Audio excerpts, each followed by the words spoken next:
നമസ്കാരം. ശിവപ്രിയ ജ്യോതിഷ പ്രോഗ്രാമിലേക്ക് എല്ലാവർക്കും സ്വാഗതം. ഞാനിന്ന് പറയുന്നത് 1201 ആണ്ട് മലയാള പുതുവർഷ ഫലമാണ്. മലയാള പുതുവർഷ ഫലം ആയില്യം നക്ഷത്രക്കാരുടെ മലയാള പുതുവർഷ ഫലമാണ് ഞാനിവിടെ പറയുന്നത്. ഇവർക്ക് വേഴം 12-ലാണ് വരുന്നത്. ഇവർക്ക് ഈ ആയില്യം നക്ഷത്രക്കാർക്ക് വേഴം 12-ൽ വരുന്നു. 12 എന്ന് പറഞ്ഞു കഴിഞ്ഞാൽ അത് നല്ല സ്ഥാനമല്ല, പാപസ്ഥാനമാണ്, ദോഷസ്ഥാനമാണ്.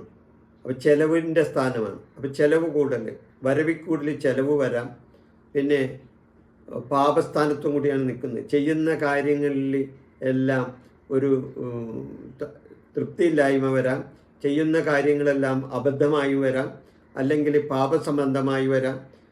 അപ്പോൾ അതുകൊണ്ട് ആയില്യം നക്ഷത്രക്കാർക്ക് വേഴം 12-ൽ നിൽക്കുന്നത് എപ്പോഴും ഗുണകരമല്ല. ഇനി ശനി 9-ലാണ് ഇവർക്ക് വരുന്നത്. 9 എന്ന് പറഞ്ഞാൽ ഭാഗ്യസ്ഥാനമാണ്. അപ്പോൾ ഭാഗ്യസ്ഥാനത്താണ് ശനി നിൽക്കുന്നത്.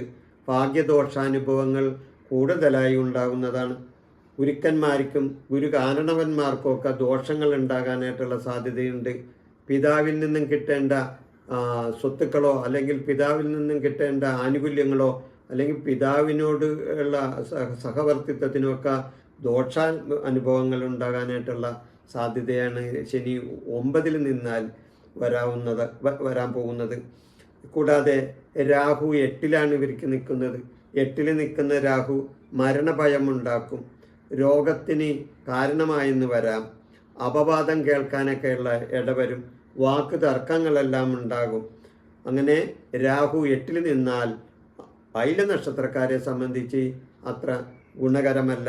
രാഹു 8-ൽ നിൽക്കുന്നത്. കേതു 2-ലാണ് അവർക്ക് വരുന്നത്. കേതു 2-ൽ വരുന്നത് വാക്ദോഷമുണ്ടാക്കും. വാക്ദോഷം എന്ന് പറഞ്ഞാൽ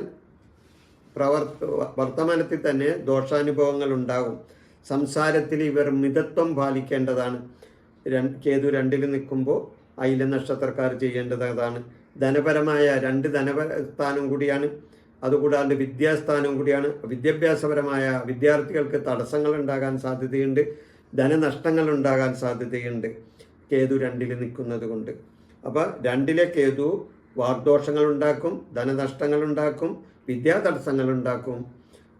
മൊത്തത്തിൽ നോക്കുമ്പോൾ ഈ ആയില്യം നക്ഷത്രക്കാർക്ക് ഈ 1201 ആണ്ട് പുതുവർഷ ഫലം അത്ര ഗുണകരമല്ല.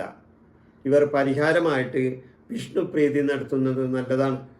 വ്യാഴാഴ്ച ദിവസങ്ങളിൽ വിഷ്ണു സഹസ്രനാമം ചൊല്ലുന്നത് നല്ലതാണ്. വ്യാഴാഴ്ച ദിവസങ്ങളിൽ കൃഷ്ണൻ്റെ അമ്പലത്തിലോ അല്ലെങ്കിൽ മഹാവിഷ്ണുവിൻ്റെ ക്ഷേത്രത്തിലോ പോയിട്ട് വഴിപാടുകൾ സമർപ്പിച്ച് പ്രാർത്ഥിക്കുന്നത് വളരെയധികം നല്ലതാണ്. അതുകൂടാതെ ശനിയാഴ്ച ദിവസങ്ങളിൽ ശാസ്താവിനെ പ്രീതിപ്പെടുത്തുന്നത് നല്ലതാണ്.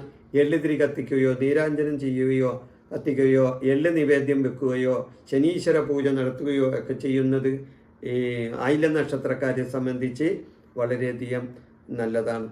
വിഷയം ഞാൻ അവസാനിപ്പിക്കുന്നു. നന്ദി, നമസ്കാരം. എൻ്റെ ഈ ജ്യോതിഷ പ്രോഗ്രാം നിങ്ങൾക്ക് ഇഷ്ടപ്പെട്ടാൽ ഇത് സബ്സ്ക്രൈബ് ചെയ്യാനും ലൈക്ക് ചെയ്യാനും ബെൽ ബട്ടൺ അമർത്താനും മറക്കരുത്.